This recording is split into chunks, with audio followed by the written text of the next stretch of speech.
बोलो जय सच्चिदानंद सद्गुरु श्री साईनाथ जी महाराज की जय। श्रोताओं से मेरी सबसे पहले यही विनती है कि अगर उन्होंने यह वीडियो लगा लिया तो कृपया करके इस अध्याय को पूरा सुने। बाबा ने भी साईं चरित्र में ऐसा ही कहा है। अब हम अध्याय 8 के बारे में बात करेंगे। मानव जन्म का महत्व, श्री साईं बाबा की भिक्षावृत्ति, बायजा माई की सेवा, श्रोषा, श्री साईं बाबा का शयन कक्ष, खुशाल चंद्र पर प्रेम। जैसा कि गत अध्याय में कहा गया है कि अब श्री हेमाड़ पंत मानव जन्म की महत्ता को विस्तृत रूप से समझाते हैं। श्री साईं बाबा किस प्रकार भिक्षा उपार्जन करते थे, बाईजाबाई उनकी किस प्रकार सेवा शुश्रूषा किया करती थी, वे मस्जिद में तात्या कोती और महालसापति के साथ किस प्रकार शयन करते थे, खुशाल चंद पर उनका कैसा स्नेह था, इसका आगे वर्णन किया जाएगा। मानव जन्म का महत्व। इस विचित्र संसार में ईश्वर ने लाखों प्राणियों को उत्पन्न किया है जो स्वर्ग, नरक, पृथ्वी, समुद्र तथा आकाश में निवास करते हैं और भिन्न भिन्न धर्मों का पालन करते हैं। इन प्राणियों में जिनका पुण्य प्रबल है वे स्वर्ग में निवास करते हैं और अपने सत्कृत्यों का फल भोगते हैं। पुण्य के क्षीण होते ही वे फिर निम्न स्तर पर आ जाते हैं और फिर वे प्राणी जिन्होंने पाप या दुष्कर्म किए वो नरक में जाते हैं और अपने कुकर्मों का फल भोगते हैं। जब उनके पाप और पुण्यों का समन्वय हो जाता है, जब पाप और पुण्य दोनों नष्ट हो जाते हैं, तब वे जन्म मरण के चक्कर से मुक्त हो जाते हैं। अपने कर्म तथा प्रारब्ध के अनुसार ही आत्माएं जन्म लेती हैं या काया कल्प बदलती हैं। यह सत्य है कि समस्त प्राणियों में 4 बातें एक समान हैं: आहार, निद्रा, भय और मैथुन। मानव प्राणी को ज्ञान की विशेष देन है जिसकी सहायता से ही वह ईश्वर दर्शन कर सकता है, जो अन्य किसी योनि में संभव नहीं है। यही कारण है कि देवता भी मानव योनि के लिए तरसते हैं तथा पृथ्वी पर मानव जन्म धारण करने हेतु सदैव लालायित रहते हैं, जिससे उन्हें अंत में मुक्ति प्राप्त हो। किसी किसी का ऐसा भी मत है कि मानव शरीर अति दोष युक्त है। यह कृमि, मज्जा और कफ से परिपूर्ण है, सन, भंगुर, रोग ग्रस्त तथा नश्वर है। इसमें कोई संदेह नहीं कि यह कथन बिल्कुल सत्य है, परंतु इतना दोषपूर्ण होते हुए भी मानव शरीर का मूल्य अधिक है, क्योंकि ज्ञान की प्राप्ति केवल इसी योनि में संभव है। मानव शरीर प्राप्त होने पर ही तो ज्ञात होता है कि यह शरीर नश्वर और विषव परिवर्तनशील है, और इस प्रकार धारणा कर इंद्रिय जन्य विषयों को तिलांजलि देकर सत सत असत पर विवेक कर ईश्वर साक्षात्कार किया जा सकता है। इसलिए यदि हम शरीर को तुच्छ और अपवित्र समझकर उसकी उपेक्षा करें तो हम ईश्वर के अवसर से वंचित रह जाएंगे।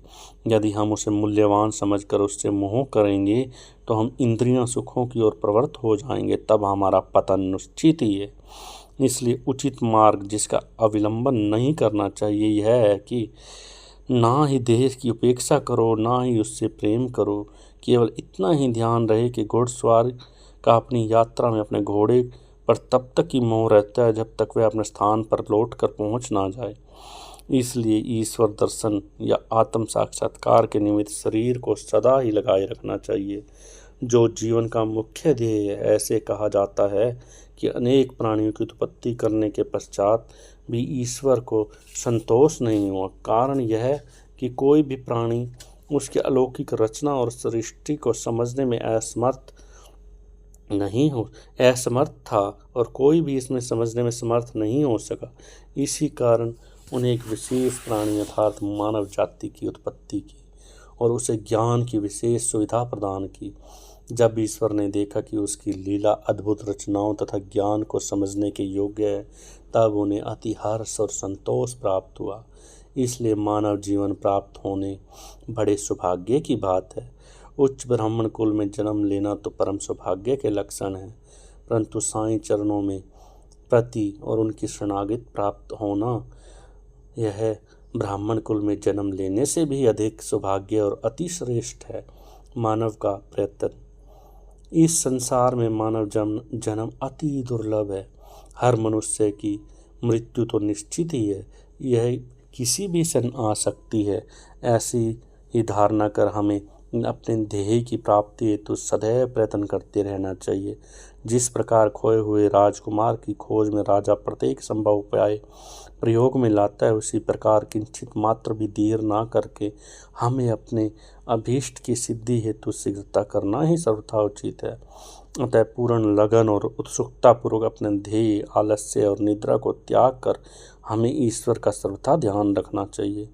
यदि हम ऐसा ना कर सकें तो हमें पशुओं के सतर्क ही अपने आप को समझना चाहिए। अधिक सफलतापूर्वक और साक्षात्कार को सुलभ प्राप्त करने का एकमात्र उपाय है किसी योग्य संत या सद्गुरु के चरणों की शीतल छाया में आश्रय लेना, जिसे कि ईश्वर साक्षात्कार प्राप्त हो चुका हो। जो लाभ धार्मिक व्याख्यानों के श्रवण करने और धार्मिक ग्रंथों के अध्ययन करने से भी प्राप्त नहीं हो सकता, वह इन उच्च आत्मज्ञानियों की संगति से सहज ही प्राप्त हो जाता है। जो प्रकाश हमें सूर्य से प्राप्त होता है, वैसा ही विश्व के समस्त तारे भी मिल जाएं तो नहीं दे सकते। इसी प्रकार जिस आध्यात्मिक ज्ञान की उपलब्धि हमें सद्गुरु की कृपा से हो सकती है, वह ग्रंथों और उपदेशों से किसी भी प्रकार संभव नहीं है। उनकी प्रत्येक गतिविधि, मृत भाषण, गुप्त उपदेश, समाशीलता, स्थिरता, वैराग्य, दान, मानव शरीर का नियंत्रण, अहंकार, शून्यता आदि गुण जिस प्रकार भी वे पवित्र मंगल विभूति द्वारा व्यवहार में आते हैं, सत्संग द्वारा भक्त लोगों को उसके प्रत्यक्ष दर्शन होते हैं। इससे मस्तिष्क की जागृति तथा उत्तरोत्तर आध्यात्मिक उन्नति होती है। श्री साईं बाबा इसी प्रकार के एक संत थे।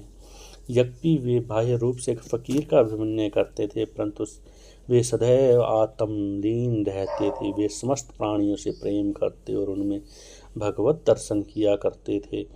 सुखों का उन्हें कोई भी आकर्षण ना था, ना ही आपत्तियों से वे विचलित होते थे। उनके लिए अमीर गरीब सभी एक समान थे।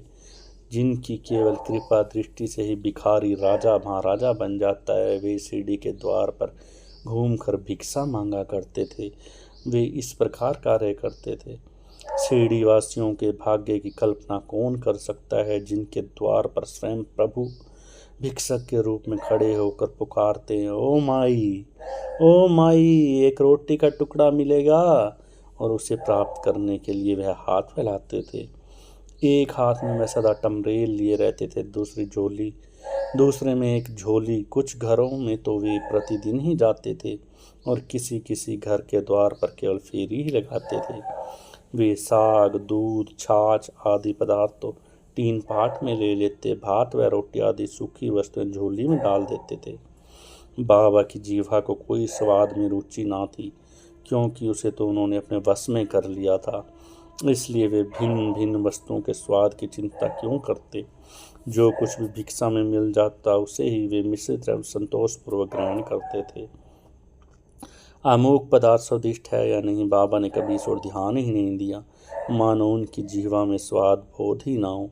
केवल मध्याह्न दोपहर तक ही वे भिक्षा मांगते थे। यह कार्य बहुत अनियमित था। किसी किसी दिन तो वे छोटी सी फेरी लगाते थे और किसी दिन 12 बजे तक वे एकत्रित भोजन को एक कुंडी में डाल देते, जहाँ पर कुत्ते, बिल्लियाँ, कौवे भी आदि स्वतंत्रतापूर्वक भोजन करते थे। बाबा ने उन्हें कभी नहीं भगाया। एक स्त्री जो कि मस्जिद में झाड़ू लगाया करती थी, रोटी के 10-12 टुकड़े उठाकर अपने घर ले जाती थी, परंतु बाबा ने उसे कभी नहीं रोका। जिन्होंने स्वप्न में बिल्लियों और कुत्तों को कभी दुत्कार नहीं भगाया, वे भला निसहाय गरीबों को रोटी के कुछ टुकड़े उठाने से क्यों रोकते। ऐसे महान पुरुष का जीवन धन्य है। शिरडीवासी तो पहले पहले उन्हें केवल एक पागल फकीर ही समझते थे। वे शिरडी में इसी के नाम से ही प्रसिद्ध हो गए थे। जो भिक्षा मांगकर टुकड़ों पर निर्वाह करता हो, भला उसका आदर कोई कैसे करता। परंतु ये तो उदार हृदय, त्यागी और धर्मात्मा थे। यद्यपि वे बाहर से चंचल और अशांत प्रतीत होते थे, परंतु अंतकरण से दृढ़ और गंभीर थे। उनका मार्ग गहन तथा गूढ़ था, फिर भी ग्राम में कुछ ऐसे श्रद्धावान और सौभाग्यशाली व्यक्ति थे जिन्होंने उन्हें पहचान कर एक महान पुरुष माना। ऐसी एक घटना का नीचे विवरण सुने। तात्या कोते की माता, जिनका नाम वायजा माई था, दोपहर के समय एक टोकरी में रोटी और साग लेकर जंगल में जाया करती थी। वे जंगल में कोसों दूर जाती थी और बाबा को ढूंढकर उनके चरण पकड़ती थी। बाबा तो शांत और ध्यान मगन बैठे रहते थे। वे एक पत्तल बिछाकर उस पर सब प्रकार के व्यंजन जैसे रोटी, साग आदि परोसती और बाबा से भोजन कर लेने के लिए प्रार्थना करती। उनकी सेवा तथा श्रद्धा की रीति बड़ी ही विलक्षण थी। प्रतिदिन दोपहर को जंगल में बाबा को ढूंढना और भोजन के लिए प्रार्थना करना उनकी सेवा और उपासना की स्मृति बाबा को अपने अंतिम क्षणों तक बनी रही। उनकी सेवा का ध्यान कर बाबा ने उनके पुत्र को बहुत लाभ पहुंचाया। माँ और बेटे दोनों ही फकीर पर दृढ़ निष्ठा रखते थे। उन्होंने बाबा को सदैव ईश्वर के समान ही पूजा। बाबा उनसे कभी कभी कहा करते थे कि फकीरी ही सच्ची अमीरी है, उसका कोई अंत नहीं। जिसे अमीरों के नाम से पुकारा जाता है वह जल्द ही लुप्त हो जाने वाली है। कुछ वर्षों के बाद बाबा ने जंगल में विचरना त्याग दिया। वे गांव में ही रहने लगे और मस्जिद में ही भोजन करने लगे। इस कारण बायजा माई को भी जंगल में उन्हें ढूंढने के कष्ट से छुटकारा मिल गया। वे संत पुरुष धन्य हैं जिनके हृदय में भगवान वासुदेव सदैव वास करते हैं। वे भक्त भी भाग्यशाली हैं जिन्हें उनका सानिध्य प्राप्त होता है। ऐसे ही दो भाग्यशाली भक्त तात्या कोत्ते पाटिल और भक्त महालसापति दोनों ने बाबा के सानिध्य का सदैव पूर्ण लाभ उठाया। बाबा दोनों से एक समान प्रेम करते थे। ये तीनों महानुभाव मस्जिद में अपने सिर पूर्व, पश्चिम तथा उत्तर की ओर करते और केंद्र में पैर एक दूसरे के पैर से मिलाकर सोया करते थे। बिस्तर में लेटे लेटे आधी रात तक प्रेम पूर्वक बातचीत कर इधर उधर की चर्चाएं किया करते थे। यदि किसी को नींद आने लगती तो दूसरा उसे जगा देता था। यदि तात्या खराटे लेने लगता तो बाबा शीघ्र ही उठकर उसे हिलाते और सिर पकड़कर जोर से दबाते। यदि वही यह महालसापति भी हुए तो उन्हें भी अपनी ओर खींचते और पैरों पर धक्का देकर पीठ थपथपाते थे। इस प्रकार तात्या ने कई वर्षों तक अपने माता पिता के घर पर छोड़कर बाबा के प्रेम मस्जिद में ही निवास किया। कैसे सुहाने दिन थे! उनकी क्या कभी भी स्मृति हो सकती है? उस प्रेम का क्या कहना! बाबा की कृपा का मूल्य कैसे आंका जा सकता है? पिता की मृत्यु होने के पश्चात तात्या पर घर बार की जिम्मेदारी आ पड़ी, इसलिए फिर वे अपने घर जाकर ही रहने लगे। शिरडी के गणपत तात्या कोत्ते को बाबा बहुत चाहते थे। वे राहता के मारवाड़ी सेठ श्री चंद्रभान जी को भी बहुत प्यार करते थे। सेठ जी का देहांत होने के उपरांत बाबा उनके भतीजे खुशहाल चंद से भी अधिक प्रेम करते थे। वे उनके कल्याण की दिन रात फिक्र किया करते थे। कभी कभी बैलगाड़ी में तो कभी तांगे में वे अपने अंतरंग मित्रों के साथ राहता को जाया करते थे। ग्रामवासी बाबा के गांव के फाटक पर जाते तो उनका अपूर्व स्वागत करते और उन्हें प्रणाम कर बड़ी धूमधाम से गांव ले जाते थे। खुशहाल चंद बाबा को अपने घर ले जाते थे। कोमल आसन पर बिठाकर उत्तम सुस्वाद भोजन कराते और आनंद तथा प्रसन्नचित्ता से कुछ देर तक वार्तालाप किया करते थे। फिर बाबा उस सबको आनंदित कर और आशीर्वाद देकर वापस शिरडी आ जाते थे। एक और राहता तथा दूसरी ओर नीम गांव था। हम इन दोनों ग्रामों के मध्य में शिरडी में स्थित बाबा रहते थे। बाबा अपने जीवन काल में कभी भी इन सीमाओं के पार नहीं गए। उन्होंने कभी रेलगाड़ी नहीं देखी, ना ही कभी उसमें प्रवास किया, परंतु फिर भी उन्हें सब गाड़ियों के आने जाने का समय ठीक ठाक ज्ञात रहता था। जो भक्तगण बाबा से लौटने की अनुमति मांगते और आदेश के अनुसार चलते, वे कुशलतापूर्वक खुशी खुशी घर पहुंच जाते थे। परंतु जो आज्ञा का उल्लंघन करते थे उन्हें दुर्भाग्य और दुर्घटनाओं का सामना करना पड़ता था। इस वजह से संबंधित घटनाओं और अन्य विषयों का अगले अध्याय में विवरण किया जाएगा। विशेष इस अध्याय के नीचे दी हुई टिप्पणी बाबा के खुशहाल चंद पर प्रेम के संबंध में किस प्रकार उन्होंने काका साहिब दीक्षित को राहता जाकर खुशहाल चंद को लाने को कहा और उसी दोपहर को खुशहाल चंद के स्वप्न में शिरडी आने के लिए कहा, उसका उल्लेख यहाँ नहीं किया गया है, क्योंकि इसका उल्लेख आगे साईं चरित्र के 31वें अध्याय में किया जाएगा। श्री सद्गुरु साईनाथम पूर्ण भक्तों। जय सच्चिदानंद सद्गुरु श्री साईनाथ जी महाराज की जय।